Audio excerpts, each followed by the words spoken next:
Hi everyone, this is Sam Black with Drafting Archetypes, and this week I'm going to be talking about drafting multicolor decks in Phyrexia All-Will-Be-One. As always, the notes are available. Follow along at patreon.com/draftingarchetypes for patrons. And this is an archetype that I kind of intentionally avoided early in the format because I identified very early on that you couldn't really afford to spend time fixing your mana. The format's very fast. It's very punishing, and prioritizing fixing and trying to play a lot of colors seemed very dangerous. All of that's still true. This isn't really like a real archetype. It is in that it's a set of cards that essentially work well together that you can draft. But it's not the kind of thing that's like an intentional part of the format on the design side, as far as I know, and it's not something that a lot of people are doing. It's definitely not something that you can look at 17 lands data for and get any ideas about. So this episode is going to not really rely on 17 lands so much as my own thoughts and experience. And as such, I certainly can't tell you how it stacks up in aggregate to the other decks in the format. I don't think that this is something that you should set out to do. There have been several formats where I've felt like you just need to understand that you can play a lot of colors and then you can have all the powerful cards and your deck will work in a certain way and it's going to be really strong really consistently. Right now, Strixhaven is back on Arena, and people have been watching me stream that the past couple of days, and I've had a lot of success generally playing a lot of colors in that format. That would be a format where I feel like if you understand what's going on with multicolor, it's just a strong thing that you can do. Brothers War was another similar situation.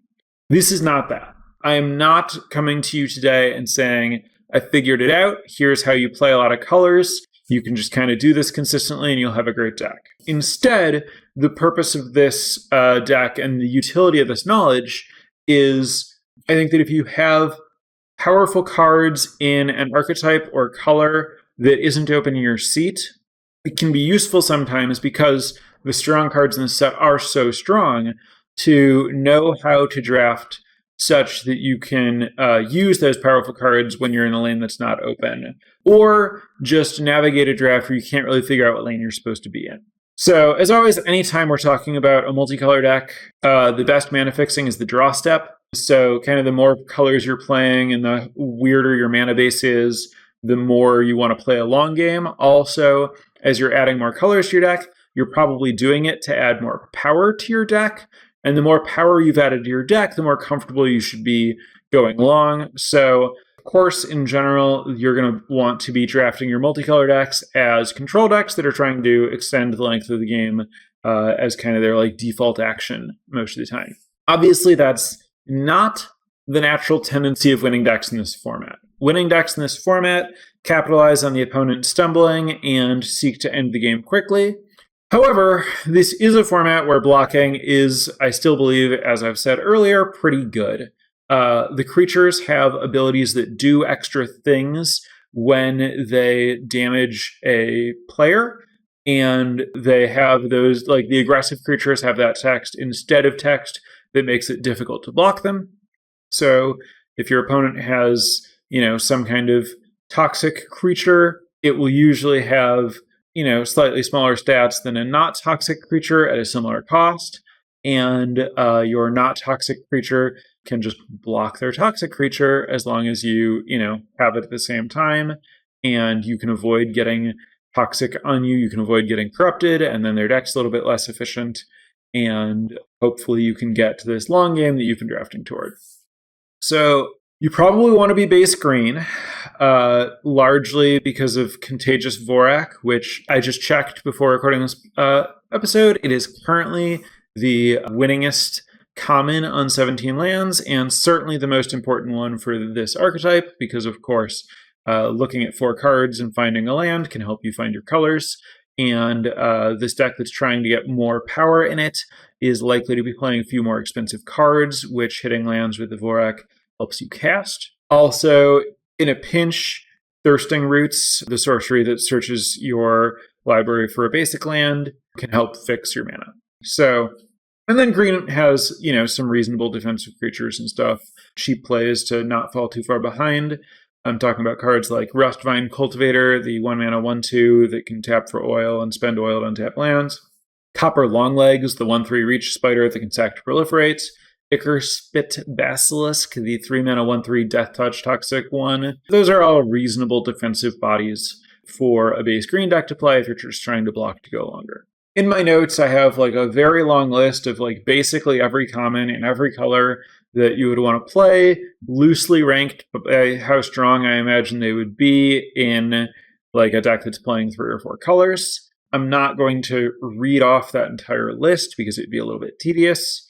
And I have both the master list and then also that list broken down by color. Reading over the exact same cards twice in a row isn't very helpful.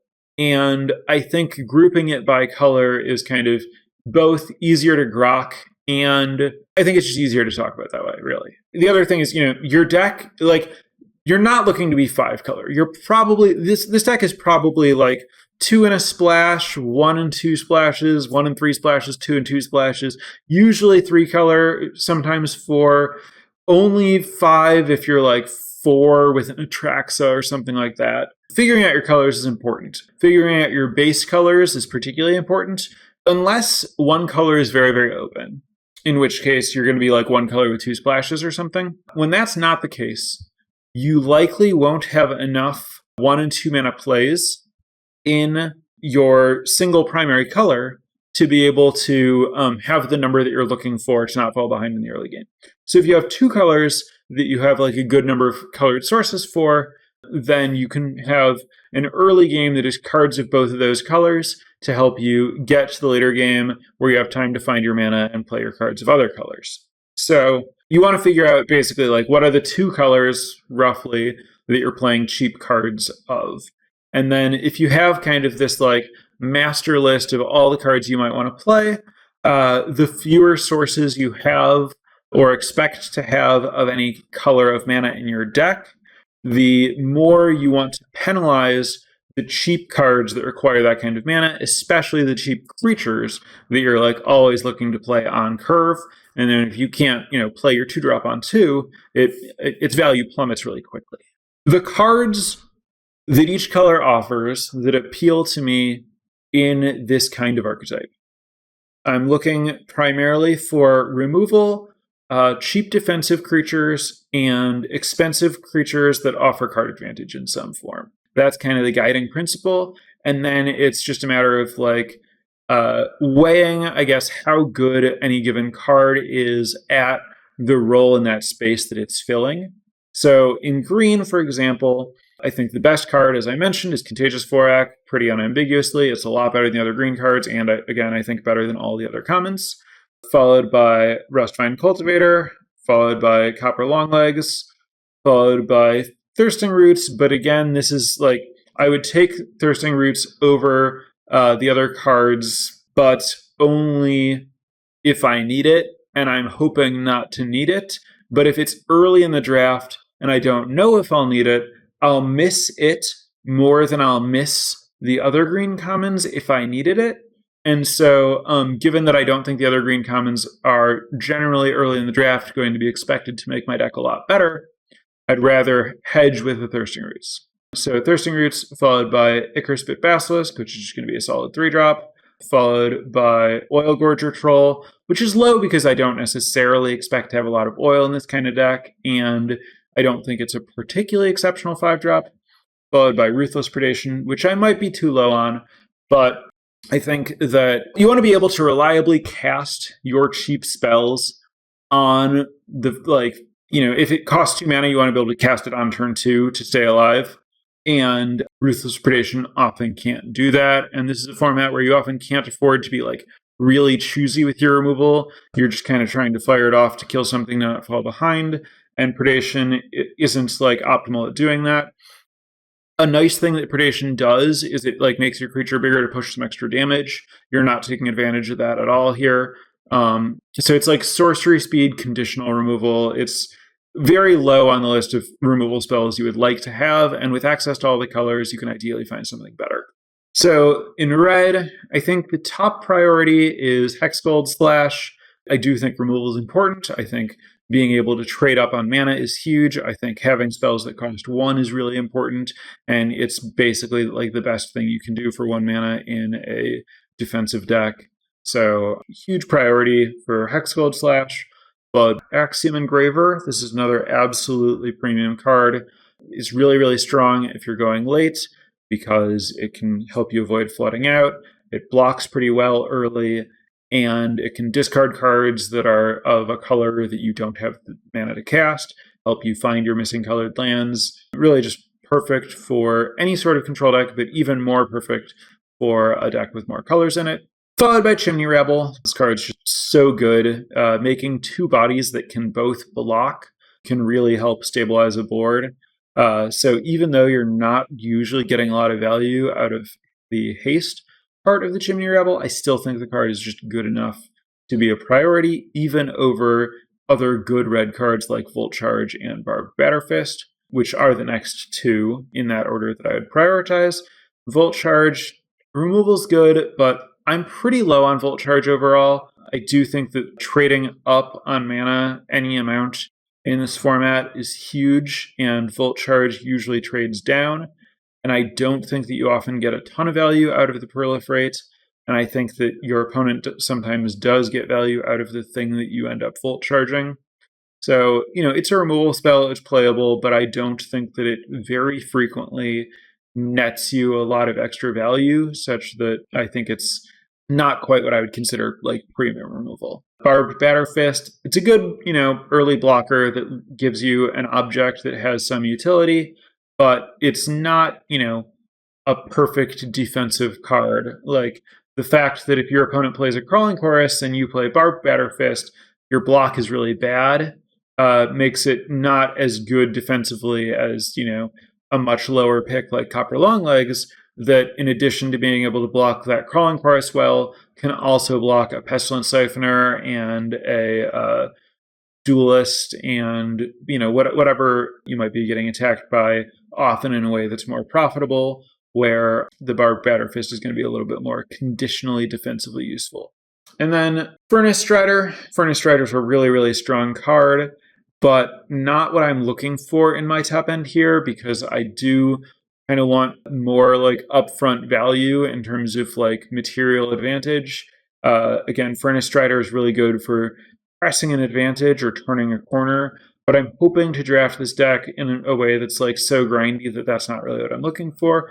But it's very, very big. It's a good card. No problem with it being your top end.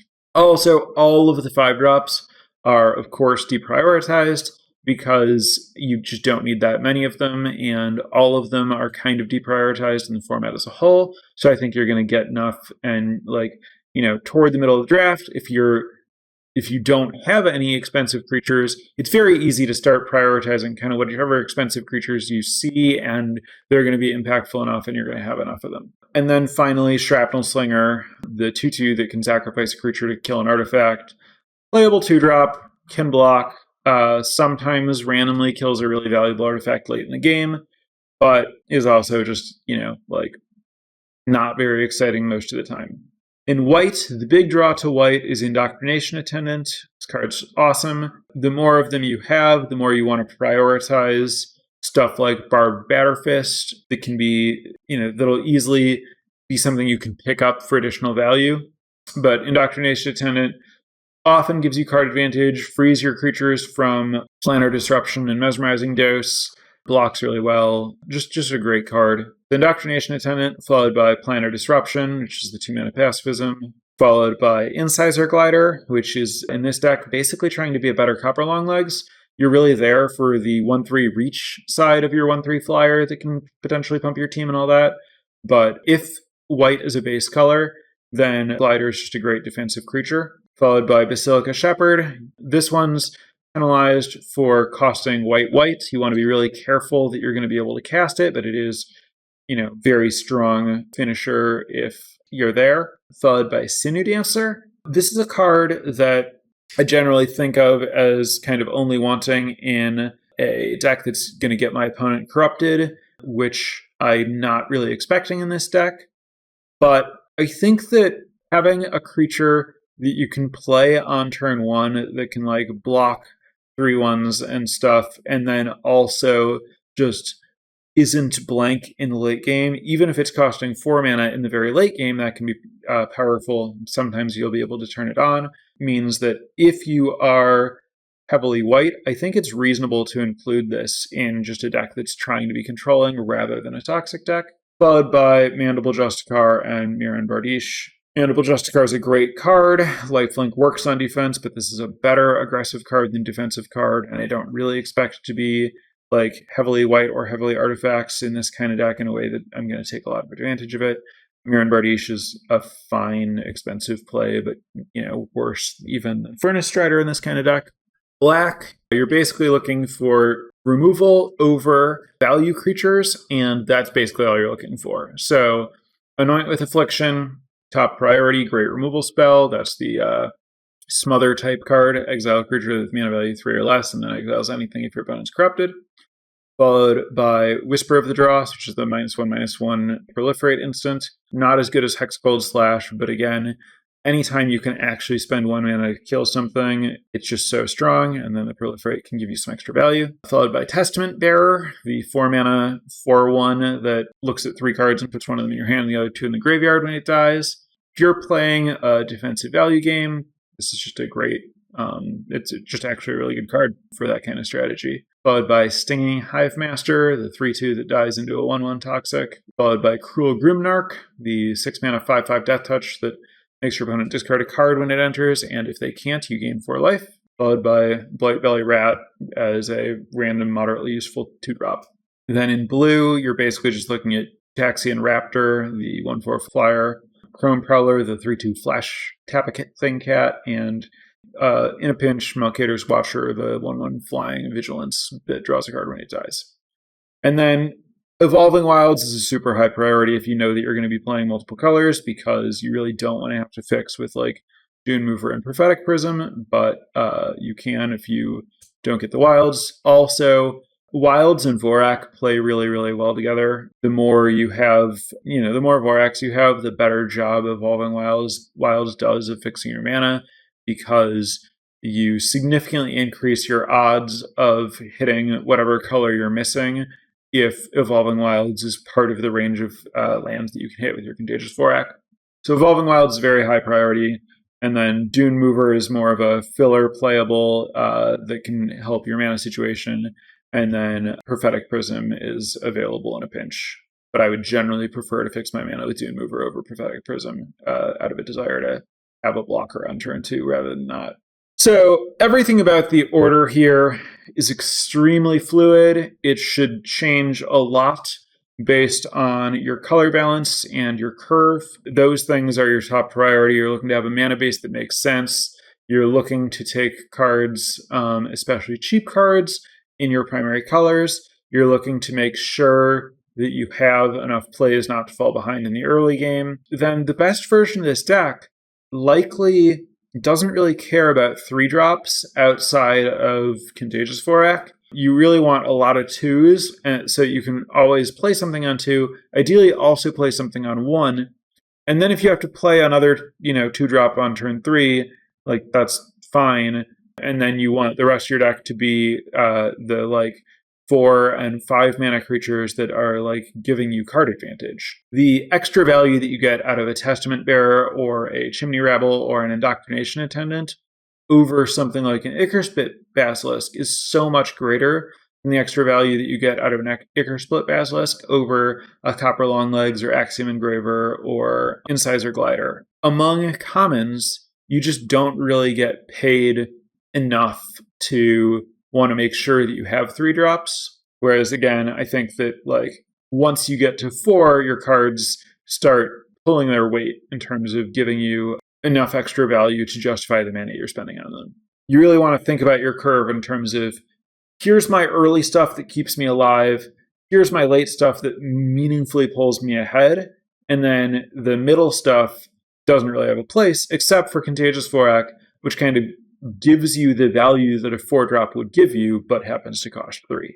One of the big advantages of drafting this way is that you position yourself to take advantage of and play the powerful cards that you see later in a draft. Toward that end, anytime you're thinking about kind of like a weaker card that's in the colors that you're currently in versus stronger card that you might not want to play, but might make your deck quite a bit better if you want to shift your current color balance into a different space because of something that you open later, it might be good to take that stronger card in the other color to put yourself in a position that you can switch if you open something good. So to give a more precise example, if you're red-green and you think you might be splashing another color, maybe you have like an indoctrination attendant that you're thinking about splashing, and it's maybe late in pack 1, and you could take a shrapnel slinger or you could take an incisor glider. Somehow there's an incisor glider late in pack 1.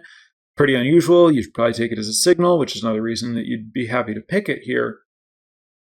Take the glider over the slinger, even though there's a decent chance you end up staying red-green and you don't use the glider, but you're not really going to miss the slinger most of the time. And if in pack 2 or pack 3 you end up opening the Eternal Wanderer, then you'll be really happy that you have this white 2-drop so that you can kind of shift your early game and your mana base to have enough white mana to play the Planeswalker and then also have strong early drops that you kind of got with these speculative early picks that you didn't have to pay a large cost for. And you can just kind of like hedge with, 1 or 2 cards that are potentially high impact if they happen to fit into your deck in any kind of like high leverage spot that you see them available in. So again, you always want to be looking at how much will I miss the card I'm giving up to like hedge in this way.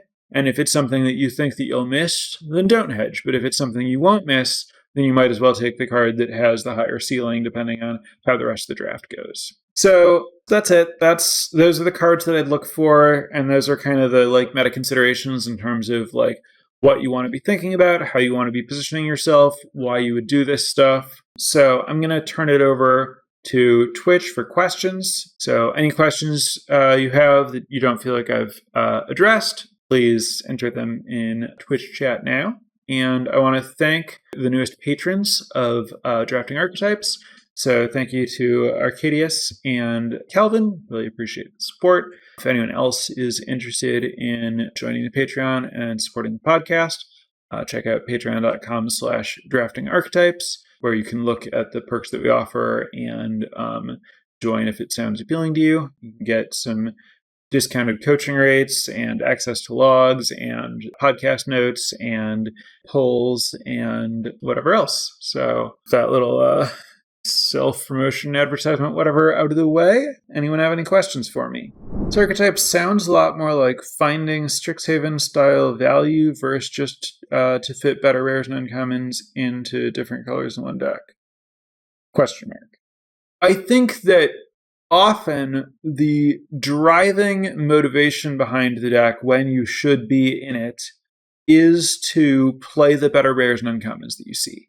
And certainly, while I spent time talking about the commons, because that's where a lot of the bulk of the picks is going to be, what actually matters is you've seen some strong uncommons and rares that are pulling you in multiple directions, and so you're trying to figure out how to get your deck to let you cast those things. So while I, kind of glossed over that, absolutely the goal here is get more strong high rarity cards into your deck, especially the powerful gold uncommons, but also, any of the busted rares, random twilights and planeswalkers and stuff like that. Getting to play those when they're not in your primary colors is a huge benefit. And then to the extent that the rest of the focus was on getting value out of your commons, again, it's not so much about like, oh, the value commons are the best thing to be doing, you should be prioritizing them, here's how to play all the value commons. But it is the case that when you have these powerful high rarity cards, then if you have defensive and value-oriented commons, those cards are going to be really good at letting you play a longer game to find your powerful higher rarity cards. So like a hidden part of the value of a card like Axiom Engraver or Testament Bearer in this kind of deck is that you presumably have really strong cards that you're looking for, and the extra cards that they let you see makes it a lot more likely that you'll get to cast those cards. So absolutely, while it wasn't the focus, a hidden part of what's going on with this archetype is definitely taking advantage of higher rarity cards, and you likely won't find yourself in this spot. You likely won't get pulled in this direction without some powerful cards that you're trying to hold on to that are pulling you here. Next up, how do you feel about card draw spells, and how many would you recommend playing? What types of draw spells? For the most part, I don't really want to play dedicated card draw spells in this deck. I like Axiom Engraver and Testament Bearer, as mentioned, as ways to see more cards without needing to take a turn off of playing to the board to do it. I think that cards like the Proliferate Anticipates and the Draw 3 Proliferate in blue are both reasonable card draw / card selection spells to play to find powerful cards. But I think that because this kind of deck can get enough value out of permanence, that I think that you can end up playing a long enough game to like find the stuff that you need without spending mana in a dedicated way to find the stuff that you need. The opportunity cost of a card that doesn't contribute to the board, I think, usually ends up being too high. Also, blue, I think, is the color that contributes least to what I'm looking to do here.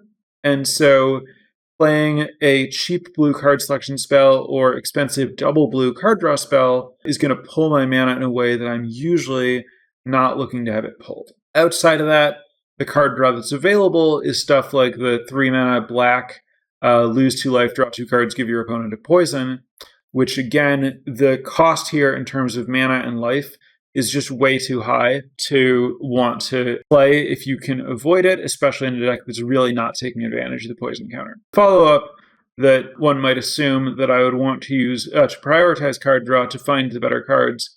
Again, I'm hoping that the card draw that I'm using to find these better cards is either the incidental card advantage that comes from the cards that I want to play anyway, or really just the additional draw steps that I get from prolonging the game. Also, incidentally, a danger in this format of playing this way and prolonging the game is that you risk dying to hazardous blast.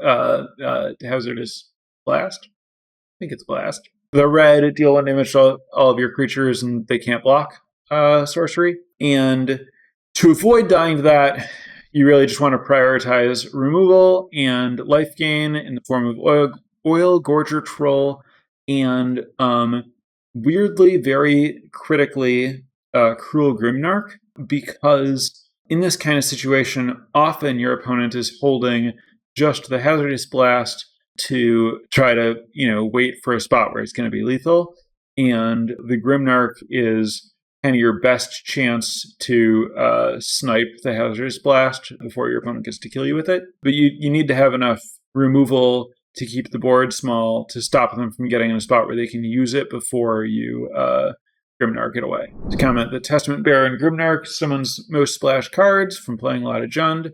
Yeah, I think that like Jund splashing Testament Bearer and Grimnarch is very likely the most common execution of this strategy. I think, Jund splashing Grimnarch and Testament Bearer, or like Naya, where you're the same kind of red-green core splashing Indoctrination Attendant and Planner Disruption, are both very reasonable. Sometimes you can end up in a spot where you're like green splashing all of that sort of stuff, or green-red splashing that stuff, or green-white splashing the black stuff or whatever. There's a question about Phyrexian Atlas. I strongly hope to avoid playing Phyrexian Atlas if you have the right curve, if you have all 2 drops, not very many 3 drops, and then kind of like more 5s than 4s probably. I could see playing an Atlas But I would, Atlas being the 3-mana artifact that taps for a mana of any color, and if your opponent's corrupted, does damage them. I think it is a lower priority / worse way to fix your mana most of the time than Prophetic Prism. I have actually had a curve, I believe, where I've played Atlas over Prism, but for the most part, I don't think that you would prefer to use Atlas as part of your plan to fix your mana. But again, in a pinch, with the right cards, especially very, very critically, the exact right curve for it, it can be playable. There's a comment that in the draft that I did just before recording this, I kind of started in this lane and then narrowed down to 2 colors. This was a spot where I started with Kaito, and then in my second pack, there was a Vorak and nothing really good in blue and black. There were actually a bunch of other strong cards. There was a Terramorphic Expansive Vorak, an Evolving Adaptive, and a Cinder Slash Ravager. I took Vorak figuring that it was left me the most open without sacrificing power. Technically the Terramorphic Expanse is more open, but the Vorak seemed enough stronger. I took the Vorak, and then I kind of transitioned into blue-green, planning to splash Kaito in pack 1, but then realized that green wasn't really open and black was. There was just that one fluke pack that happened not to have any blue-black, and ended up navigating into straight blue-black because it was just open enough that there wasn't really any reason to play more colors. I do think that in general, you want to be trying to navigate into a 2-color lane. And this is, when that doesn't present itself as an option and when you have very strong cards that you're attached to. But I do think that this is still primarily a 2-color format. Follow-up question, could Malcator, the rare blue-white creature that makes a golem, lead you to this path? Any gold card is more likely than any monocolored card to lead you this way. If you end up taking a strong gold card early and then one of the colors is open and the other one isn't, but you still want to splash the strong card, it's not hard to imagine that you take Malcator and then you end up with some indoctrination attendants because you prioritize them really strongly or really highly since you started with Malcator, but then maybe blue isn't open somehow, or you don't find good blue cards, and maybe you end up transitioning to green, white, splash blue so that you can play the Malcator rather than giving up on the synergy that you have between that and your indoctrination attendants. That sort of thing is very likely with that, as with a lot of other gold cards. So yeah, absolutely. All right, I think we're going to wrap it up there. Thanks for tuning in, everyone. Next week, we'll be back with more Phyrexia All Be One. I've had some people ask me about Strixhaven. I'm, of course, not going to be covering Strixhaven because I already covered all of it during Strixhaven. If you are currently interested in drafting Strixhaven online, remember that the archives for this podcast exist and have episodes discussing Strixhaven in detail, and to the best of my recollection, the advice offered in them still holds up to how I've been drafting the deck currently. In particular, I would highly recommend the episode on blue-black in Strixhaven for kind of the best summary of my approach to the format. Further, there is a new set coming out on Arena shortly, which is Shadows over Innistrad Remastered. I typically try to focus only on retail releases, the major releases that are played both on Arena and in paper and on Magic Online, so that players who primarily or exclusively play on any platform are still, I'm still speaking to the format they're playing.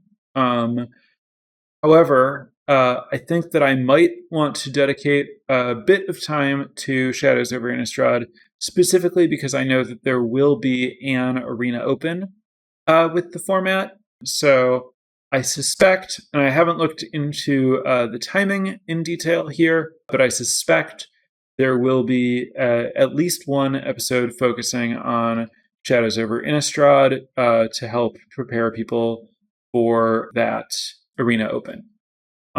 Anyway, that's it for this week, and have a good week, and I'll see you next week.